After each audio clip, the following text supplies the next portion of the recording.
So apparently it's come time for me to come on the internet and defend the fact that we read books. Because every few months, like clockwork, you could set your watch to it. There are people who come out of the woodwork and have a collective meltdown about people who read too much. And I'm sitting here like, since when did reading become a competitive sport that people on the internet feel like they need to referee?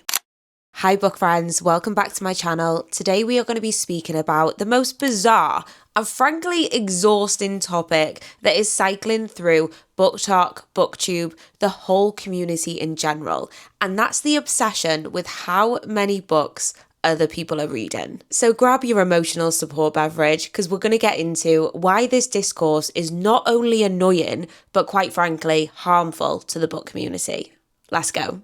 If you've somehow managed to avoid this drama that is currently circulating, let me set the scene for you. Every few months, somebody will come out and say, if you're reading 100+ books a year, you're not retaining any of that information. Or my personal favourite, which is, people who read that much clearly don't have jobs or responsibilities. And then the whole book community turns into this massive debate where other people suddenly have opinions on how fast other people read, whether they are retaining the information of what they read.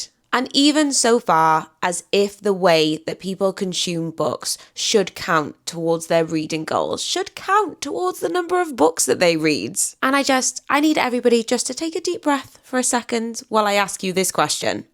Why do you care? Like genuinely, seriously. Why does anybody else's reading habits, quantity, the speed that they read affect you at all? These aren't your books. This is not your time. This is not your brain. So why are we acting like the reading police and pulling people over for exceeding the speed limits on their Kindle? And what gets me is this is not about genuine concern for readers. People are not saying like, hey, I just want to check like you're actually enjoying the books that you're reading. It's always framed as a judgment, as suspicion, like this weird gatekeeping that there's somehow a correct number of books to read per year. And if you are going over that arbitrary number, you are doing it wrong. So I just want to break down why this conversation is absolutely absurd, the harm that it may be doing to other readers, and why we all need to collectively agree to stop doing this. Let's start out by doing a bit of maths. Maths is not my strong subject, but I can break down how long it takes to read a book because I think a lot of this conversation comes from people who don't understand how it is actually possible to read 100+ books a year. And I get it, if you are a slower reader or you don't read frequently, seeing these big numbers might feel completely unachievable, absolutely impossible, but let me break it down. My personal reading speed is 50 pages an hour. Some people might be slower, some people might be faster. There is no right or wrong to this. I feel like 50 pages may be around average, I'm not totally sure. And then the average book length is around 350 pages. So if I'm reading 50 pages an hour, it would take me on average around 7 hours to finish a book. If I read for 1 hour a day, which is actually less than most people watch TV, like a single episode on Netflix, that's 7 hours a week. 7 hours a week is one book, which over the year is 52 books. And that's with only 1 hour a day. If I read for 2 hours a day, that's 104 books a year. 90 minutes a day, 78 books. Let me ask you this. How much TV do you watch a day? What's your phone screen time looking like? How long did you spend doom scrolling on TikTok? I can guarantee the average person consumes around 2 to 3 hours a day of some form of media. And I am not judging you. Entertainment is entertainment in any form. But this is where it gets interesting because if somebody told you they binged an entire Netflix series in one day, there would be no judgment there. But if somebody told you that they read for 3 hours or they read a whole book in one day, suddenly that's suspicious. Suddenly that means that they're not retaining information and they probably don't have a job. Reading is just another form of media consumption. Some people binge Netflix series, some people binge books. My point is, the time is there and you are just choosing to spend it differently, and that is completely fine. I just want people to stop acting like people who spend their time reading instead of watching Netflix TV shows are somehow suspicious or straight up lying to you. And now let's talk about something that makes me absolutely rage when this discussions happen. People who say that audiobooks do not count as reading. Let me be extremely clear. If you are out there saying that audiobooks do not count as a form of reading, that is an extremely ableist comment that you are making. Audiobooks count as reading. Full stop. End of discussion. But people love to bring this up every time somebody says that they've read a high number of books. There's that implication of people being like, oh, well, you probably listen to like loads of them on audio, so that doesn't really count. First of all, so what if they did? Consuming a book is consuming a book. They still read or listened to the same story as you. They still got the same information as you did, whether you listened to the book or whether you read the book with your eyes. And secondly, this is what makes me the most angry. Do you know who benefits the most from audiobooks? People with dyslexia, people with visual impairments, people who have chronic pain and can't physically hold books. People with ADHD who can't focus on sitting down and just reading a book. And people with chronic fatigue who don't have the energy to physically or digitally read a book. When you say audiobooks don't count, you're not just being pretentious, you are being extremely ableist. You are literally saying that disabled readers' reading experience don't count because they listen to it. They're not real readers. And even if somebody isn't disabled and they just genuinely prefer audiobooks, so what? Maybe they have a long commute. Maybe they like listening to books while they're doing chores. Maybe they just like being read to. Like, it takes me back to when I was a child and like I used to love it when like my mum or my dad used to read me books. None of that makes their reading experience any less than yours. And quite frankly, I think some of this judgment comes from insecurity. Like, if these people are only reading 10 plus books a year and then they're seeing somebody who's read 150, there needs to be this way of finding like their reading wasn't real reading and tearing them down. And for what? And I get it. Comparison is natural, but instead of tearing people down, can't we just celebrate that people are actually reading? And reading is not a competition. There is no prize at the end for reading the right amount or the right way. And the argument that gets really under my skin, there is no way that you are retaining all of that information. Says who?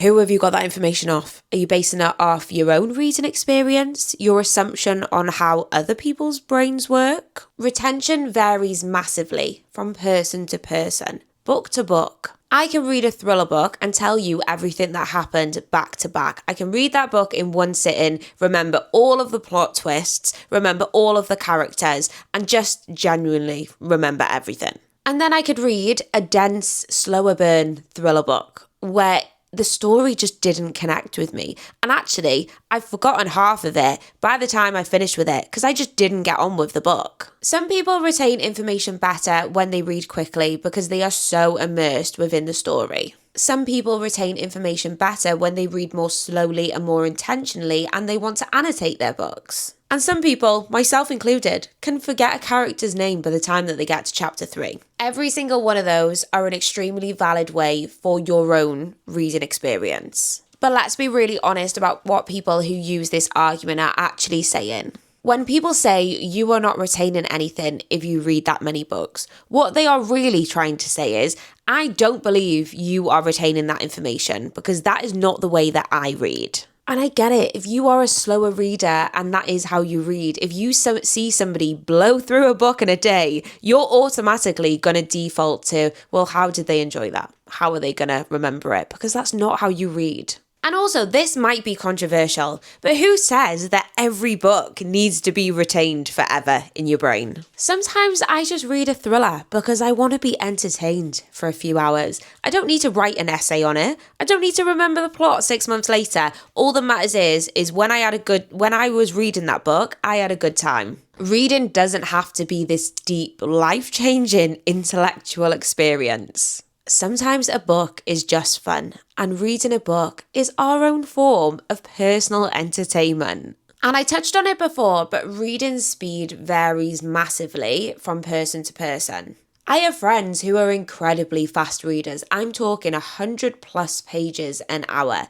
And if somebody is reading that fast, they will finish a 300-page book in 3 hours. And then we have my wife. My wife is an extremely slow reader. She won't mind me telling you that. She reads on average 20 to 25 pages an hour. And guess what? Both of those people are getting exactly what they want out of their own reading experience. Your reading speed is also determined by so many different factors. How your brain actually processes that information, whether you sub-vocalize or not, the complexity of the book, whether English is even your first language. None of those factors make you a better or a worse reader.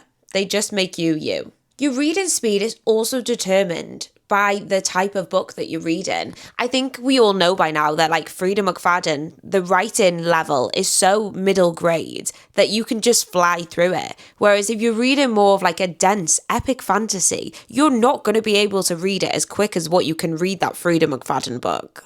Okay, so let's flip this entire conversation back to the beginning. How many hours a day can you spare to read? Can you spare 30 minutes? I truly believe that most people can, but they've convinced themselves that they just don't have the time. As I said before, my wife is not a fast reader. She reads 20 to 25 pages an hour, and the only reason that she actually reads books is because they help her fall asleep. In the last 8 months, she has read 15 books. 15 books from only reading for 20 to 30 minutes before she falls asleep. So when people say to me, I don't have time to read, I'm going to ask you these questions.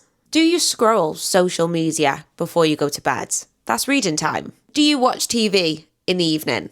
That could be reading time.